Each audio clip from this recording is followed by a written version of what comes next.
안녕하십니까. 87연구소 방송 묵계 이상원입니다. 사상학은 다들 아시지요? 그런데 이재마 선생의 사상학을 믿지 않거나 부정하는 분들이 의외로 많습니다.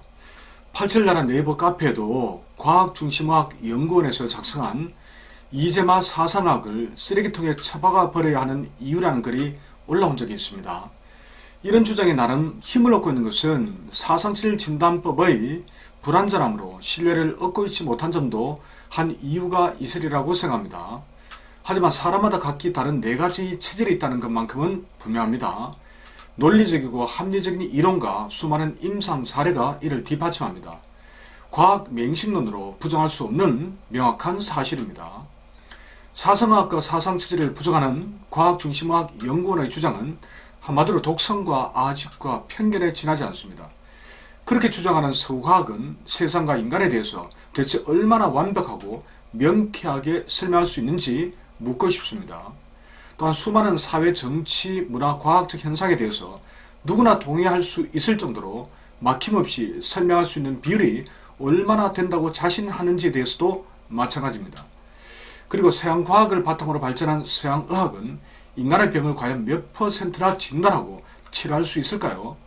놀랍게도 수많은 질병 중에 제대로 진단해내는 비율은 10% 정도이고 치료할 수 있는 병은 1%밖에 되지 않는다고 합니다.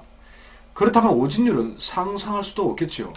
그런데도 세계 최초의 독창적인 체질학인 이재마의 사상학 사상체질을 무조건 부정해서야 되겠습니까? 서양과학은 경험론에 입각한 귀납법에서 출발했습니다. 즉 여러 현상이나 물질의 상태를 실험 등의 방법으로 검증하는 절차를 통해 학설과 이론을 수정 보완해 왔습니다.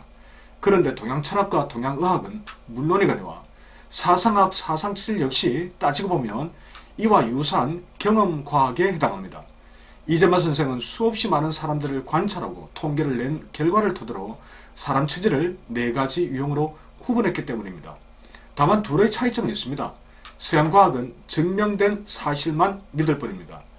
반면 음양오행론에 입각한 동양철학과 동양의학은 논리적으로 설명 가능하고 경험과 통계를 통해 확인할 수 있다면 학문으로 받아들입니다.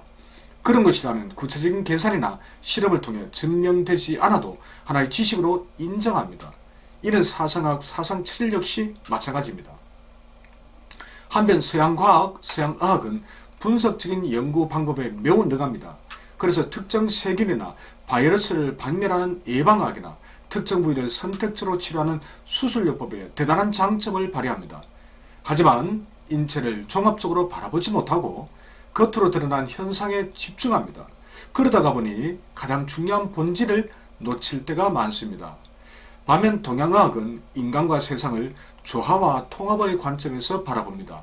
그래서 세상의 무질서와 사람의 질병을 조화가 깨진 상태로 판단하는 거죠.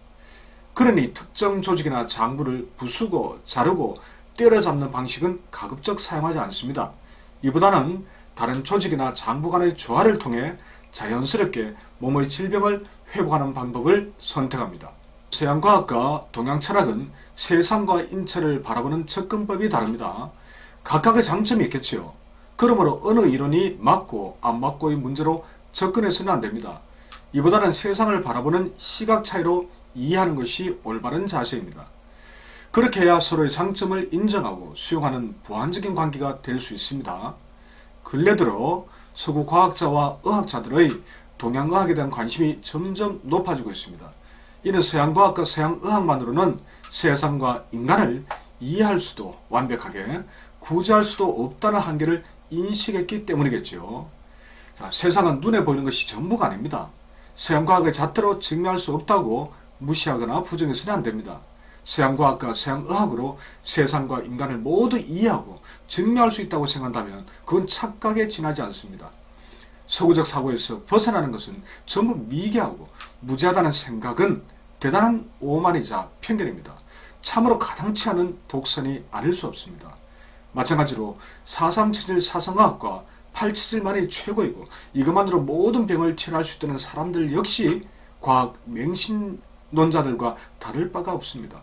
사상학은 인간의 질병을 4개 체질로 나누어 이해하고자 한 세계 최초의 독창적인 의학입니다. 하지만 아직도 미완의 학문입니다.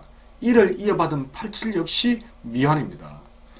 자, 사상학과 사상체질 또 87학 모두 획기적인 의학이 이루는 것은 분명하지만 첫 출발인 만큼 당연히 불완전할 수밖에 없습니다. 87연구소는 이를 보완하기 위해 오랜 세월 각고의 노력을 벌여왔습니다. 최강장기와 최약장기의 오류수정, 중간장부의 모순 재정비, 체질면에서 음양의 의미회복, 새로운 체질 진단법의 모색, 심장의 장부 배치 재검토, 체질별 특징의 논리적 설명 등이 그것입니다. 모든 학문과 의학은 태동, 비판, 수정, 재비판, 수정, 보완, 비판이라는 변증법의 과정을 거쳐 끊임없이 변화 발전합니다. 어느 것이 항상 옳은 것도 항상 그른 것도 없습니다. 그러므로 비판적 관점을 갖되 동시에 상대 학문의 존재를 인정하고 존중할 때만이 더 나은 진전이 가능합니다. 요컨대 세계 최초의 획기적인 의학 이론인 이재마의 사상의학을 착각과 편견에 빠져 일방적으로 부정하고 매도하는 경향, 그런 것들이 있습니다. 하지만 이는 또 하나의 문화적 사대주의자, 오리엔탈리즘적 사고일 뿐이라는 점을 분명히 말씀드리고 싶습니다. 이 글을 읽는 여러분들만큼은 그런 어리석은 과학 맹신론자가 되지는 말았으면 합니다. 아울러 사상학계 역시 정확도 높고 검증 가능한 사상체질 진단법을 하루빨리 재정립해야 합니다. 그래서 다시 신뢰를 회복할 수 있기를 간절히 기대해 봅니다. 지금까지 87 연구소 방송 묵계 이상훈이었습니다.